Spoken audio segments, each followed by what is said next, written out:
Hare Krishna. Welcome back to our discussion on positive thinking.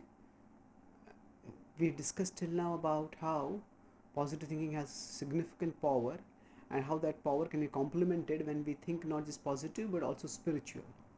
Now we will move deeper into an understanding of how we can think spiritually, where we can get substance for giving our thoughts spiritual orientation. So let's look at a quote by the American thinker Henry David Thoreau. Whenever I have read any part of the Vedas, I have felt that some unearthly and unknown light illumined me. In the great teaching of the Vedas, there is no touch of sectarianism. It is of all ages, climes, and nationalities, and is the royal road for the attainment of the great knowledge. So, we need to go beyond positive perception of reality to the perception of positive reality.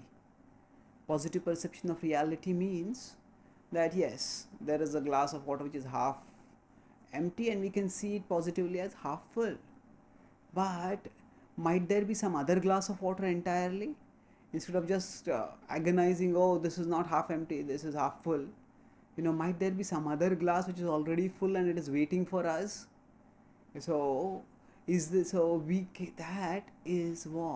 prospect that the spiritual dimension of life opens for us. As we have a material dimension to life, and there we need to look at what is the positive things available for us. That will definitely help. But at the same time, as we discuss the material level, things do end. In the temporality of everything material means that things are going to end in death. And that is a negativity which we cannot work our way around.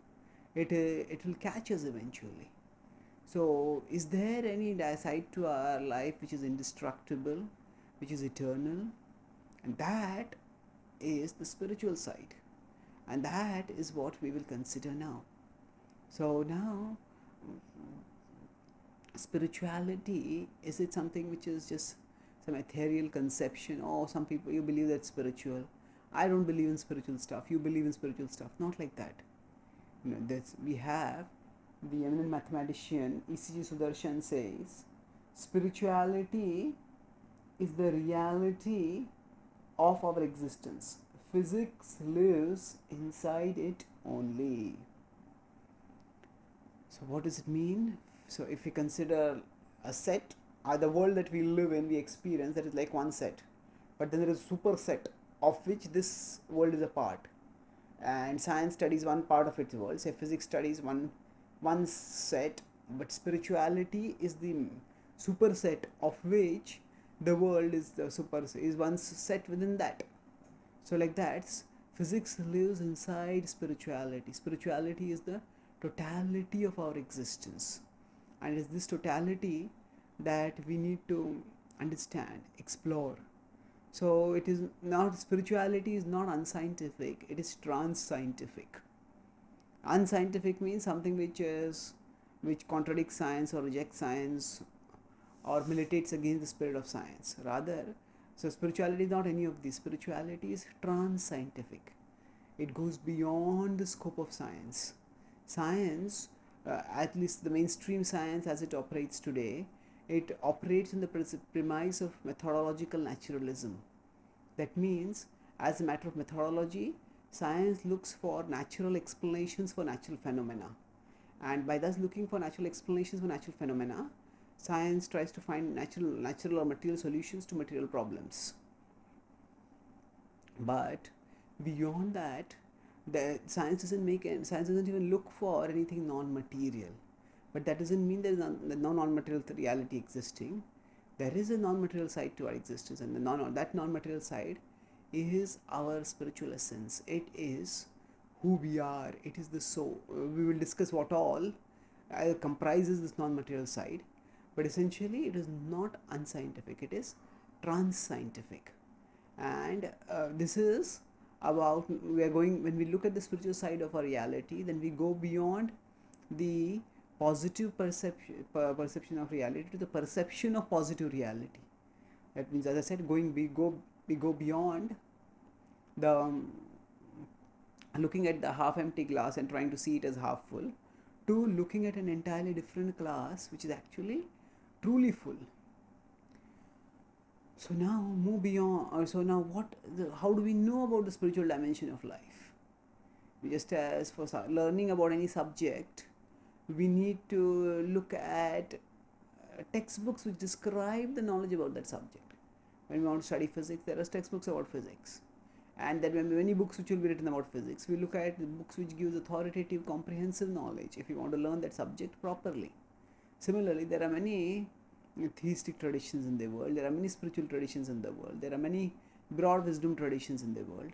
Now, if you want to understand life's spiritual side, the Vedic literature of ancient India, especially the Bhakti tradition within them, they give us a very systematic, coherent, cogent, comprehensive understanding of life's spiritual dimension.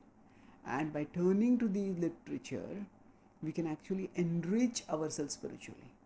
Now at this point someone may argue, no, but this is sectarian. Shouldn't we be universal and non-sectarian? Yes, we should be universal and non-sectarian. That means that we should not impose any one group's dogma on others. But if we want to learn, and there is empowering knowledge available to learn, why not learn it from wherever it is available? For example, if some researchers discover some medicine and they find that medicine is capable of curing diseases anywhere and everywhere, then will say, if a medicine is developed in China, will Germans refuse to take that medicine, or will Americans refuse to take that medicine saying that this is Chinese? No, knowledge is knowledge, and knowledge is universal. So similarly, spiritual knowledge is also universal. And why should we deprive ourselves of knowledge if it can empower us, if it can help us move towards mental health? We discussed earlier how Ralph Waldo Emerson said that the capacity to see good everywhere, that is a sign of mental health. So if there is some wisdom literature that enables us to develop the virtue of positive thinking with a spiritual dimension, with a spiritual foundation, then why deprive ourselves? Even if it has come from a particular tradition, it is not the monopoly of that tradition. That tradition is simply the route through which that knowledge is becoming available to us. So the way the Bhakti wisdom within the Vedic tradition, that is actually universal. And some people feel that, oh, but this is pessimistic, because you're talking about death, and if death is the impetus for turning towards spirituality, then already we are looking at a negative side of life. Aren't we being pessimistic? No. If we look at the Vedic literature, their mood is not pessimistic, their mood is overall optimistic. They talk about certain miseries of life, but the thrust and the focus is not on analyzing the miseries. The focus is on enabling us to go beyond the miseries. It's like if a patient is sick, and the patient goes to a doctor, and the doctor tells, oh, you have got cancer. The patient says, no, I don't have cancer, I'm perfectly alright. No, the doctor says, you have got cancer. The patient says, no, I don't have cancer. Well, denying cancer is not going to cure it, it's only going to worsen the disease, and it is going to may well terminate the life of the patient. So denial is not optimism, it is stupidism. So on the other hand, the patient agrees that, okay, I've got, doctor, you're saying that I've got cancer, what can I do about it? The doctor says, don't worry, it's in a curable stage right now and we have got good treatment. Just take the treatment diligently, you'll be cured.